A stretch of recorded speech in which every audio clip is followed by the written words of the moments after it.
फारस की रानी थी, यहाँ तक कि उसका पति राजा क्षयर्ष उसके रहस्य को नहीं जानता था। एस्तेर यहूदी थी। एस्तेर का रिश्तेदार मोर्दकै महल में कार्य करता था और उसकी देखभाल भी करता था। राजा क्षयर्ष के सलाहकार हामान ने एक बड़े इनाम को प्राप्त किया। वो बहुत घमंडी था। मोर्दकै के सिवा हर कोई उसके आगे सिर झुकाते थे। हामान अपमानित हुआ। उसने मोर्दकै और सभी यहूदियों को मारने की प्रतिज्ञा की। हामान ने क्षयर्ष को बताया कि यहूदी खतरनाक थे और उन्हें मारना चाहिए। क्षयर्ष सहमत हो गया और उन्हें मारने की एक योजना बनाई। मोर्दकै डर गया था और रानी एस्तेर को ये संदेश भेजा। राजा के मन को बदल।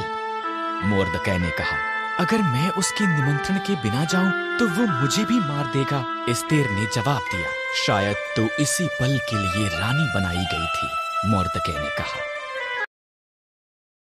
एस्तेर साहस के साथ ये प्रयास करने के लिए सहमत हुई। वो सिंहासन के कमरे में गई। राजा क्षयर्ष उसकी सुंदरता से चकित हुआ और उसे अंदर निमंत्रण दिया। क्या हम हामान के साथ रात का खाना खा सकते हैं? उसने पूछा।